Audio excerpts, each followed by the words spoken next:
Bien, el Real Madrid termina perdiendo 1-2 en el Santiago Bernabéu contra el Manchester City en esta jornada de Champions, un partido que en la previa se había calentado bastante sobre todo por todo lo inherente a la situación actual del Real Madrid, a, a todo lo que se habla sobre el proyecto Xavi Alonso y sobre todo también porque ya se habían dejado caer y sobre todo se habían trascendido las posibles implicaciones que podría tener un resultado negativo en este partido. ¿Qué sucederá? Bien, no lo sabemos, pero en realidad, ¿qué pasó en el partido? En el partido vimos un Manchester City que a mí particularmente me decepcionó, un Manchester City bastante conservador. Quizás es el nuevo Manchester City de Guardiola. No sé qué decirlo, pero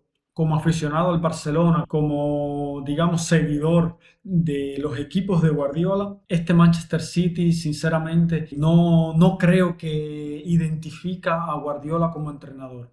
Creo que es un Manchester City de circunstancias que Guardiola ha tenido que modificar el sistema de juego del equipo por diferentes situaciones, como está el cambio de ciclo, como es también la incorporación de nuevos jugadores y sobre todo la adaptación de estos nuevos jugadores a la idea. Por lo que vimos un Manchester City, un normal 4-3-3 que ha utilizado Guardiola, pero que en realidad eran prácticamente todos jugadores como de ataque. Era un Manchester City que centrocampistas, digamos, naturales, no tenía solo Nico González. Porque Foden y Bernardo Silva son, ya lo sabemos, son atacantes. Foden media punta, Bernardo Silva un poco extremo, un poco media punta también. Sin embargo, Guardiola los está utilizando como interiores. Mientras que delante estaba Ryan Cherky, que es una pasada ver al jugador. Dejó algunas pinceladas, algunas jugadas para recordar. Es un jugador de mucha calidad, aunque si en este partido particularmente no pudo incidir más allá de alguna que otra jugada, digamos, para las vitrinas. Por la otra banda está Jeremy Doku incansable, y ya vimos cuántos problemas le dio a la defensa del Real Madrid, que no escatimaban esfuerzos para detenerlo con cualquier medio necesario, desde faltas, empujones, agarrones, todo lo que pudiera servir para detenerlo. Y Haaland, que ya vimos que marcó de penal y dio la victoria al Manchester City. En realidad, antes de hablar del Real Madrid, estoy hablando un poco del Manchester City porque sobre todo me llama la atención un equipo de Guardiola que deja respirar al rival, porque vimos un Manchester City excesivamente conservador, un Manchester City que dejó jugar al Real Madrid, que sobre todo en algunos momentos del partido parecía querer bajar el ritmo del partido, adormecer un poco quizás al rival, al Real Madrid, pero también la circulación de balón era bastante lenta. Quizás ahora, esto lo estoy diciendo como aficionado al Barcelona, sobre todo al Barcelona de Hansi Flick, que hemos visto que es mucho más vertiginoso en la circulación del balón, mucho más kamikaze a la hora de ir al ataque. Sin embargo, vimos en comparación, este Manchester City es como más tranquilo, más pausado. Es un equipo que, digamos, no tiene esa capacidad para hacer daño que no sea a campo abierto, porque las mayores ocasiones del Manchester City llegaron en campo abierto cuando el Real Madrid se emocionó y se atrevió a atacar y a subir las líneas de presión, y el Manchester City encontró esos espacios a la espalda de los centrocampistas que le permitieron atacar la línea defensiva, digamos, con un poco de peligro. Pero generalmente, y ahora vamos a hablar del Real Madrid. El primer tiempo del Real Madrid fue, desde mi punto de vista, impresionante. Yo lo vi y me gustó muchísimo. Y no soy aficionado al Real Madrid, por todo lo contrario, ya pueden ver aquí atrás las banderas que tengo, por lo que no estoy diciendo nada que no sea la impresión que me dejaron viendo el partido. En el primer tiempo vi a un Real Madrid bien concentrado, sabiendo que se jugaba prácticamente la continuación, la continuidad o no del entrenador y del proyecto que está llevando a cabo. No sé si será esa la consecuencia de esta derrota, pero lo que sí es claro que el Real Madrid no está atravesando un momento, digamos, fácil, es un momento bastante complicado, sobre todo por la confianza que tienen los jugadores. Vimos que hay jugadores que son líderes, en el caso de Bellingham.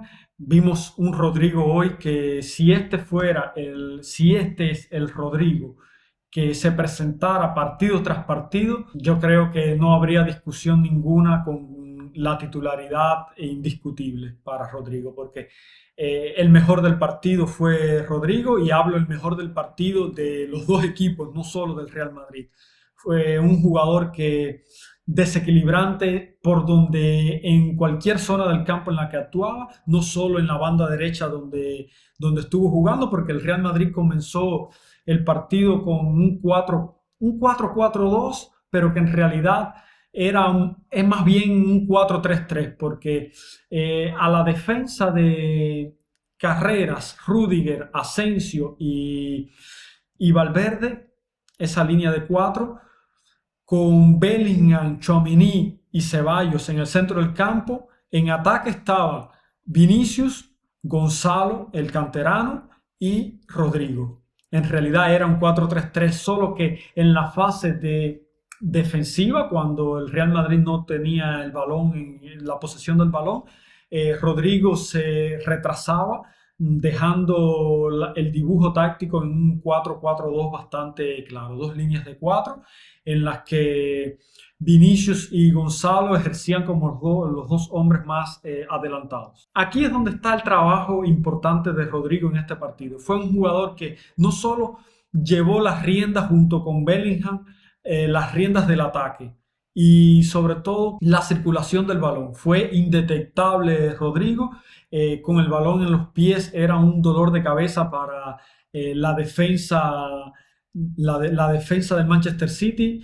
Phil Foden y el muchachito O'Reilly, que lo está colocando ahora Guardiola como lateral izquierdo, no sabían qué hacer con Rodrigo. Rodrigo prácticamente hizo lo que quiso en esa banda. Incluso después, cuando se cambió, con todos los movimientos de Xabi Alonso, que se vio realmente bien presionado por el resultado en el segundo tiempo, porque en el primer tiempo hubo un claro ganador, aunque si el resultado no lo vio así, pero hubo un claro ganador y fue el Real Madrid, que ganaba todos los duelos individuales. Era algo increíble como parecían más despiertos los jugadores del Manchester City, como que tenían esa reacción 2 o 3 segundos por detrás que no le permitían nunca llegar a los balones divididos, no le permitían nunca ganar los contrastes.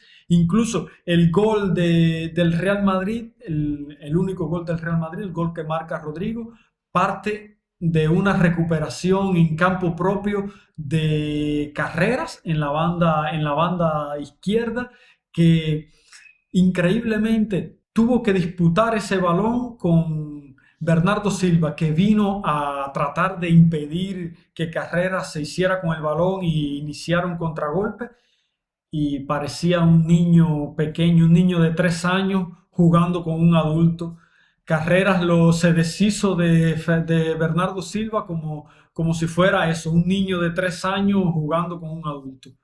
Increíblemente, ahí Carreras salió, partió, llevó todo el contragolpe hasta 3 cuartos de campo rival en el momento que descargó sobre Bellingham, y Bellingham a su vez esperó el momento adecuado para dársela a Rodrigo, que desbordó a O'Reilly, que el muchachito no es un lateral izquierdo natural y se vio en este partido, porque hay que decirlo, es otra cosa el Manchester City. El Manchester City está jugando con dos laterales que no son laterales. Mateus Núñez no es lateral derecho. O'Reilly no es lateral izquierdo, son jugadores adaptados a esa posición. Quinn, lo que quiere decir que las nociones defensivas son bien pocas. Y eso lo sufrió el Manchester City en este partido. Regresando a lo que vimos positivo del Real Madrid en el primer tiempo fue sobre todo esa intensidad en la presión, esa, digamos, por momentos parecía que llevaban el ritmo del partido y que se jugaba lo que ellos querían, porque incluso cuando el Manchester City trataba de bajar el ritmo, de controlar un poco más el balón, de hacer pases más lentos, el Real Madrid seguía empujando hacia arriba. Y eso realmente me gustó, no me lo esperaba. Me esperaba más un Real Madrid encerrado atrás y eso fue lo que vimos más en el segundo tiempo, porque ya en el segundo tiempo parece ser que Guardiola ajustó algunas cosas, luego quizás con el cansancio de la energía gastada en el primer tiempo, el Real Madrid entró al segundo tiempo un poco más pausado, un poco más, digamos, esperando.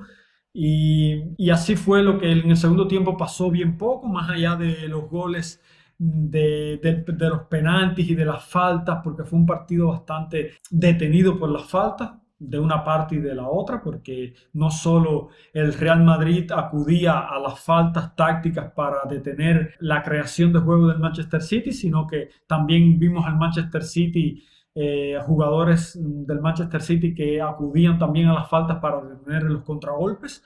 El árbitro en ese sentido fue bastante permisivo en cuanto a las faltas, sacó poquísimas amarillas, incluso en acciones que parecían que verdaderamente llevaban la cartulina amarilla, no la sacó y eso permitió a los jugadores excederse hasta ciertos límites.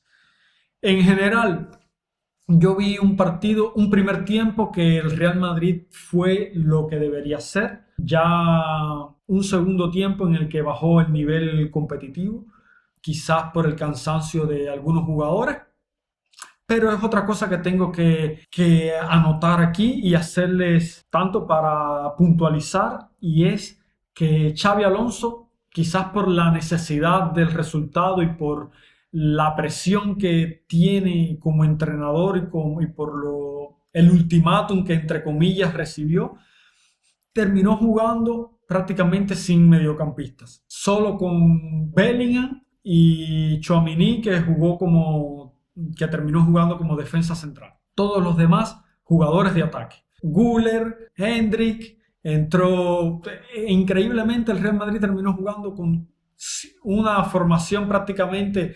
3-2-5, algo así. Y esto quizás no es un buen momento para debatir sobre el sistema que está empleando Xavi Alonso, pero algunas carencias se ven en este Real Madrid. Carencias en el sentido de que, desde mi punto de vista, necesita en el centro del campo jugadores de toque, jugadores que puedan mantener, digamos, la posesión del balón y no solo eso, sino que puedan dar asistencias. Este Real Madrid, más allá de Bellingham, ahora en este partido y Güler que entró en el segundo tiempo, no tiene jugadores en el centro del campo capaces de dar asistencia. Porque sí, Ceballos es muy bueno manteniendo la posesión del balón, incluso es bastante solidario en las ayudas defensivas, pero no es un jugador con un pie para dar asistencias. Tchouaméni todavía peor, porque Tchouaméni es un jugador estrictamente defensivo. Y Valverde es un jugador que tiene mucha presencia en ataque, tiene buen disparo de media y de larga distancia, es también bastante solidario defensivamente, pero tampoco es un jugador con un buen pie para dar asistencia. Por lo que el problema del Real Madrid no tiene que ver con quizás no tanto con jugadores que no corren o jugadores, no, es un problema de creación de juego. Es un Real Madrid que vimos en este partido cuando el Manchester City le dejó en algunos momentos del partido, en momentos puntuales, le dejó llevar la iniciativa. Este equipo del Real Madrid no sabía qué hacer con el balón, sino Bellingham, que trataba de romper líneas, Vinicius en su normal desequilibrio, y luego cuando llega al área se le apaga la luz, no sabe qué hacer, toma muy malas decisiones Vinicius con el balón en los pies. El otro que tenía un poco de claridad en sus decisiones era Rodrigo, pero eran jugadas individuales. Esa es la situación que está atravesando el Real Madrid, que está viviendo de las individualidades. Y en este partido sin Mbappé se vio mucha carencia en cuanto a la pegada. Un Real Madrid que tuvo ocasiones, pero no supo, digamos, no supo ejecutarlas, no supo transformarlas, porque Bellingham tuvo una ocasión increíblemente, quiso hacer una vaselina y la mandó por arriba de la portería. Eh, es lo que sucede, que hay jugadores que sí tienen mucha calidad, pero cada quien tiene que hacer lo que está llamado a hacer, es como lo pienso yo, con mi humilde opinión como aficionado del Barcelona, que no estoy pidiendo a todos los aficionados del Real Madrid que vienen aquí a ver, no les estoy diciendo lo que tienen que hacer, porque son ustedes los que decidirán si Xavi Alonso lo está haciendo bien o lo está haciendo mal, si tienen que despedirlo, si no. Vamos a ver qué es lo que sucede. Yo sinceramente creo que en este Real Madrid Xavi Alonso debería buscar una alternativa para poder darle muchos más minutos a Arda Güler. Arda Güler sí, quizás tiene ese problema que no defiende. Ya vimos en este partido, en cuanto entró, tuvo una acción ahí que dejó bastante que desear con Jeremy Doku cuando fue a defender en la banda, demasiado mórbido en italiano, mórbido, demasiado suavecito en la marca, y Doku lo saltó como si fuese un cono. Eso sí, eso es un problema, pero creo que es un problema que quizás se pudiera mejorar. Depende de la disponibilidad que tenga el jugador para mejorarlo. Pero la calidad que tiene el jugador con el balón en los pies, sobre todo para dar asistencias, es algo que necesita el Real Madrid, porque recordemos que cuánto le estaba resultando al Real Madrid los primeros partidos de la temporada cuando jugaba de titular Arda Güler, sobre todo por la cantidad de asistencias que estaba dando a Mbappé, sobre todo. Yo creo que el Real Madrid mi idea es un 4-4-2 en el Real Madrid. Escúchenme bien, quizás después me dicen si tiene sentido o no, si se pudiera hacer, si es factible o no. Un 4-4-2, la línea de 4. Ahí podemos colocar a los que estén disponibles, eso no es un problema. Los cambios vienen a partir del centro del campo. ¿Por qué? Porque este Real Madrid podría pensarse en colocar cuatro mediocampistas en forma de rombo, como aquel mítico Real Madrid de las 3 Champions con Zinedine Zidane, cuando colocaban a Isco en la media punta y por detrás de él colocaban a los 3 mediocampistas. Dicho sea, Casemiro, Modric y Toni Kroos. Y delante en la media punta Isco. Y en ataque las dos referencias eran Cristiano Ronaldo y Karim Benzema. Yo creo realmente que este Real Madrid podría funcionar un poco mejor en cuanto a la creación de juegos si trabajara con una formación bastante parecida. Los integrantes de esta formación, bien, en el centro del campo, Tchouaméni al puesto de Casemiro en aquel tiempo. Camavinga y Arda Güler al puesto de Toni Kroos y de Valverde. O quizás no, quizás Camavinga y Valverde al puesto de Toni Kroos y Luka Modric. Güler al puesto de Isco en la media punta, y por delante como referencia Bellingham y Mbappé. Mbappé con toda la libertad que tenía Cristiano Ronaldo de salir desde la banda izquierda y a centrarse, y Bellingham intercambiando en el centro del campo posiciones con Arda Güler en la media punta. Creo que podrían dar un poco más de versatilidad, sobre todo en la creación de juego. Siento decir que esta formación, al sacrificar los extremos, lógicamente Vinicius no tendría espacio en esta formación, a no ser que entrara como revulsivo en el segundo tiempo y ya se cambiara un poco el dibujo, pero creo que es una formación bastante factible, no lo sé, me dirán ustedes qué creen. Bien, yo lo dejo aquí, los animo a que me dejen sus impresiones en la caja de comentarios y nos vemos en próximos videos.